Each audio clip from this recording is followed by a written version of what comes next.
Amém, irmãos. Que a paz do Senhor Jesus esteja com todos vós nesse dia. A mensagem de hoje está em João, capítulo 6, versículo do 31 ao 35. Nossos pais comeram maná no deserto, como está escrito.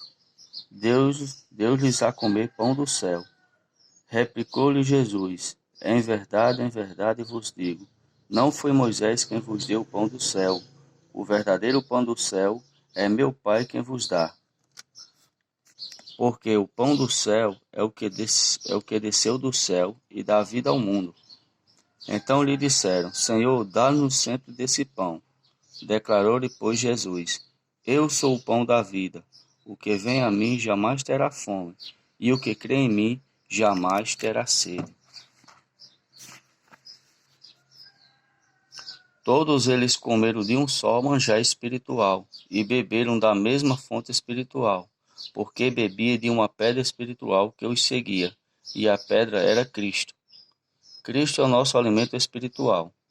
A jornada do povo de Israel no deserto durou 40 anos. Semelhantemente, alguns irmãos guardam um testemunho da unidade e estão no viver da igreja, nessa carreira espiritual desde os anos de 1960. Ou seja, há mais de 40 anos. Louvado seja o Senhor. Nesse ministério da nova aliança, Paulo revela que para correr e terminar a maratona, precisamos de suprimento. Cristo é o nosso alimento espiritual. Ele também é a nossa bebida espiritual. É a rocha espiritual que nos segue. Para completar nossa carreira, precisamos comer e beber do Senhor. Do contrário, não chegaremos ao fim dessa jornada, pois não teremos força para fazê-lo. Todos eles comeram de um só manjar espiritual. A palavra manjar no grego é alimento. Para o povo de Israel, o maná era esse alimento espiritual.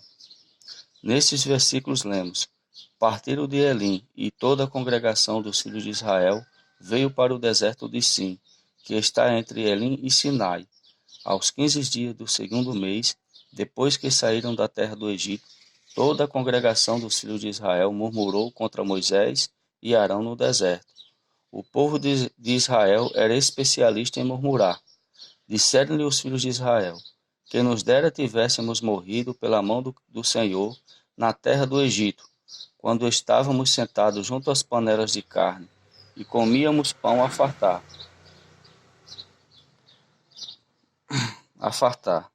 Clamaram a Deus para livrá-los da tirania de Faraó. Em face das reclamações do povo, o Senhor disse a Moisés que faria chover pão dos céus, além de dar-lhes carne. Vemos toda essa experiência em Êxodo. O versículo 13 desse capítulo nos mostra que no arraial, pela manhã jazia o orvalho, e quando o orvalho evaporou, restou uma casca fina, e semelhantemente as escamas. E isso era o maná. O maná deveria ser colhido em quantidade suficiente para cada pessoa comer, e não poderia ser deixado para a manhã seguinte. Alguns do povo não observaram essa ordem, e guardaram para o dia seguinte. Porém o maná deu bichos e cheirava mal. Moisés também determinou que, no sexto dia da semana, os israelitas deveriam colher em dobro. Porém alguns do povo saíram para colher no sétimo dia e não o acharam. Isso demonstra a desobediência do povo de Israel. Quando Deus nos diz algo, devemos obedecer. Do contrário, sofreremos consequências desagradáveis.